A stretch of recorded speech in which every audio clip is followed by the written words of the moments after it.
मी अतुल सोनकांबळे. आज आपण पोहोचलो भिगवण या शहरामध्ये.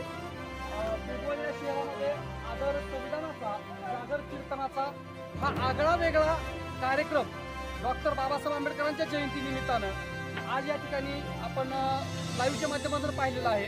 पण ही जी मुळात संकल्पना आहे, ही जी मुळात कल्पना आहे, ती नेमकी यांना सुचली कशी हे आपण त्यांच्याकडनं जाणून घेऊ. आज ही जी आगळी वेगळी कल्पना जी आहे ती तुम्हाला नेमकी सुचली कशी? आम्ही यूट्यूब चॅनलचं कधी पाहत असताना अनेक महाराजांची कीर्तनं पाहत होतो आणि त्या कीर्तन पाहत असताना महाराज बाबू कीर्तन आले आहे. कीर्तनामध्ये बाबासाहेब आंबेडकरांचा उच्चार झाला, श्यामसुंदर महाराज सोनकर यांचा उच्चार झाला आणि कृष्ण महाराज आम्हाला प्रेरणा मिळाली.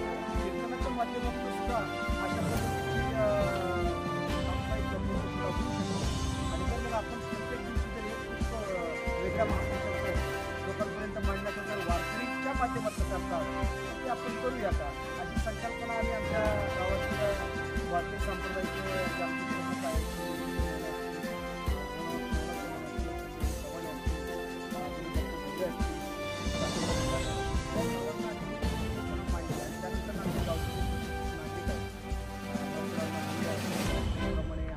पंडितर असतील, आमचे गावचे ज्येष्ठ मार्गदर्शक असून मंडळी आहेत त्यांचे आम्ही मार्गदर्शन घेतलं. यांना ही संकल्पना सांगितली की बाबा हे हा निर्णय मी घेतोय, परंतु हे निर्णय घेत असताना तुमची सर्वांची मला याची साथ पाहिजे, कारण हे अत्यंत क्रांतिकारी निर्णय आहे. काही वेळेस आपल्या गावाला पण लोक नावं ठेवतील की हे काय नेमका प्रकार तुम्ही चालू केलेला आहे, आणि मग त्याचा कुठल्याही प्रकारचा विचार न करता समाजामध्ये परिवर्तन घडलं पाहिजे आणि जातीपातीच्या भिंती पडल्या पाहिजेत आणि समाजातल्या प्रत्येक माणसाने समानतेची वागणूक प्रत्येकाला मिळाली पाहिजे. हा एकमेव अजेंडा आमचे ग्रामस्थांनी आमचे सर्व तरुण वर्गाने घेतला आणि आम्ही हा सोहळा आयोजित करण्याचं ठरवलं आणि त्या सोहळ्याचं आवर्जून आम्ही नाव ठेवलं. आणि ह्या भारताचं संविधान जर आता वाचवायचं असेल, या भारतातील छत्रपती शिवाजी महाराजांची लोकशाही जर वाचवायची असेल तर आपल्याला कीर्तनाच्या माध्यमातून लोकांची जनजागृती केली पाहिजे.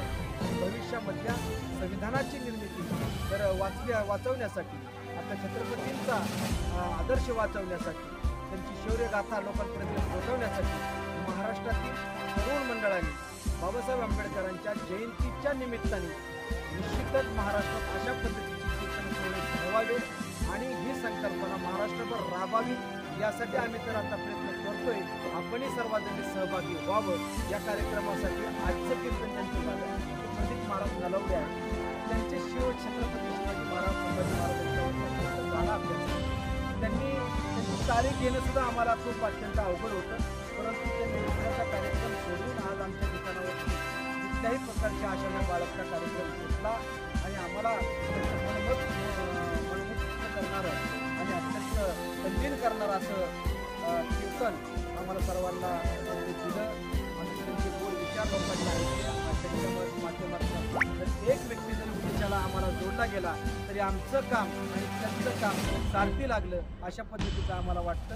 आणि ह्या कार्यक्रमासाठी आपण सर्वजण पत्रकार बंधू आलात, आमचं सर्वांचं म्हणणं आपण लोकांपर्यंत पोहोचवत आहे आणि मीही पत्रकारांचं या माध्यमातून आभार व्यक्त करतो.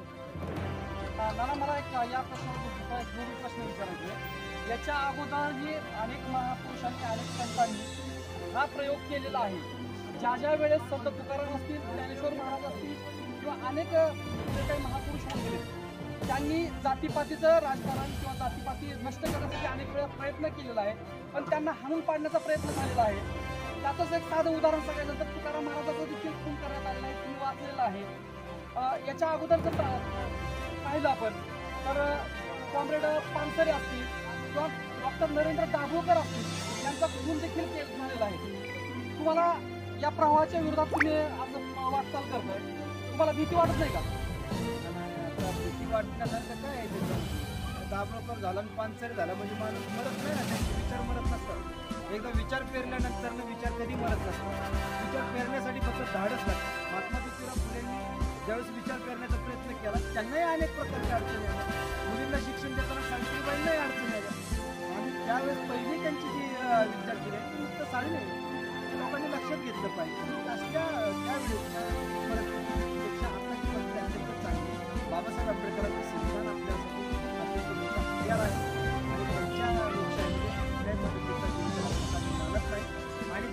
घडलंच तर बाबासाहेबांच्या कार्यासाठी हा जर ध्येय जरी गेला तरी मला त्याच्यामध्ये आनंद होतो.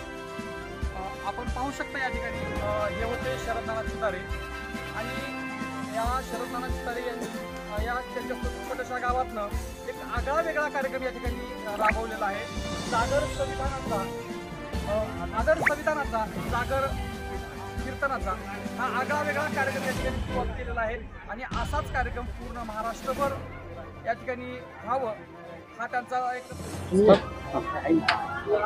कैवल्य चक्रवर्ती सकल संत हृदय सम्राट विश्वमौली ज्ञानेश्वर महाराजांनी घालून दिलेली विचारसरणी पुढे सर्व संत महात्म्यांनी पुढे चालवलेली विचारसरणी वारकरी संप्रदायाची जी भूमिका आहे ती वारकरी संप्रदायाची भूमिका समन्वयाची आहे. 12व्या शतकामध्ये ही भूमिका घेणं तितकं सोपं नव्हतं 12व्या शतकामध्ये, पण 12व्या शतकामध्ये माऊली ज्ञानेश्वर महाराजांनी भूमिका घेतली 18 पगड जाती एकत्र करण्याची संघटनाची आणि तीच भूमिका हळूहळू क्रांतीचा विचार बनत गेलेली. वारकरी संप्रदायाचा तो पायाच आहे. असं यातायाती धर्म नाही विष्णुदासा किंवा भेदाभेद अमंगळ कसल्याही प्रकारचा भेद नाही, जाती भेद नाही. तुम्ही एक साधं सोपं सांगतो, कैवल्य चक्रवर्ती माऊली ज्ञानेश्वर महाराजांच्या पालखी सोहळ्यामध्ये तुम्ही कधीतरी सहभागी व्हा. 18 पगड जाती तिथे फक्त माऊली आणि माऊली, दुसरं काहीच नसतं. असं कोण कुणाला विचारत नाही, काही नसतं. असं आमच्या वारकरी संप्रदायामध्ये विचारण्याचा प्रश्नच येत नाही. तेव्हा ती माऊली ज्ञानेश्वर महाराजांनी घालून दिलेली परंपरा आजही वारकरी संप्रदायामध्ये तितक्याच जोमानं जोपासली जाते. तीच भूमिका प्रत्येकानं घ्यायला हवी. जातीपातीच्या भिंती आता पाडायला हव्यात, कारण मी मगाशी बोलून गेलो नेशन फर्स्ट, प्रथम राष्ट्र, ही भूमिका प्रत्येकाने घ्यायला हवी. ज्या दिवशी जातीवादाच्या भिंती पडल्या जातील त्या दिवशी खऱ्या अर्थानं भारत माता की जय म्हणण्याचा अधिकार आपणाला मिळेल. म्हणून त्या जातीवादाच्या भिंती पाडण्याचे अनेक मार्ग आहेत. त्याच्यापैकी एक महत्त्वाचा आता ही क्रांतीचा विचार या ठिकाणी मांडला गेला आहे. या गावामध्ये आपले या कार्यक्रमाच्या चितारी चूक वाटतं भारतरत्न डॉक्टर बाबासाहेब जयंती निमित्त वारकरी व्यासपीठ करणं हाच मुळात अत्यंत असा विचार आहे. विचार नव्हे, ह्या स्वीकारायला फार मोठी ताकद पाहिजे. त्याचे काम प्रारंभ करायला हवे. त्याच्यावर हे मांडत असतो तरी पण जनसामान्य मधले इतर असणाऱ्या क्षेत्रातल्या मंडळींनी तो विचार घ्यायला हवा आणि हळूहळू हा विचार निश्चित प्रकारे होईल.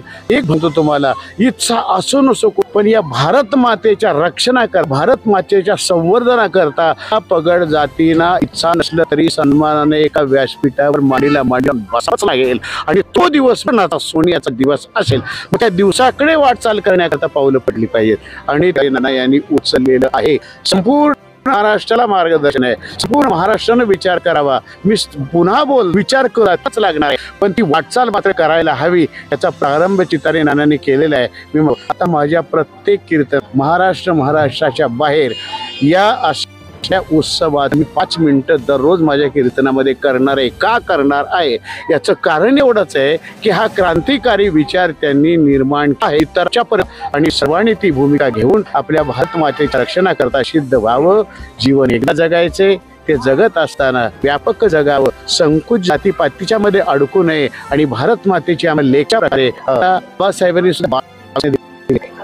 दिलेले आहे. थोड्याफार नाही माहिती आहे. तसं सांगण्याचं तात्पर्य एकच आहे, महापुरुषांनी दिलेले विचार, त्या विचाराच्या माध्यमातून कसल्याही प्रकारचा वादविवाद न करता आपण आपले विचार पुढे नेऊया. ही जाता जाता प्रार्थना करायची. पुन्हा एकदा शरद चितारे नाना यांना धन्यवाद द्यायचे.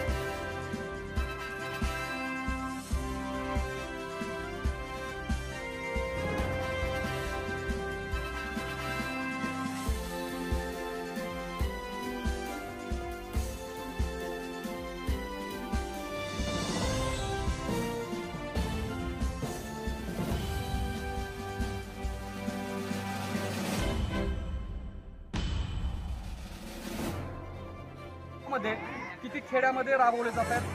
नाना, तुमचा हा कार्यक्रम या ठिकाणी सुंदर राबवला त्याबद्दल आमच्या विश्व 24 न्यूजच्या परिवारातर्फे आणि महाराष्ट्र पोलीस न्यूजच्या परिवारातर्फे तुमच्या या कार्यक्रमाला आमच्याकडून भरभरून शुभेच्छा. कॅमेरामन दत्ता पारेकरसह मी अतुल सोनकांबळे. महाराष्ट्र पोलीस न्यूज 24साठी महाराष्ट्र प्रतिनिधी अतुल सोनकांबळे. अशाच नवीन बातम्यासाठी आत्ताच सबस्क्राईब करा महाराष्ट्र पोलीस न्यूज 24 या न्यूज चॅनलला. व्हिडिओ आवडला असेल तर लाईक, शेअर आणि कमेंट करायला विसरू नका. धन्यवाद.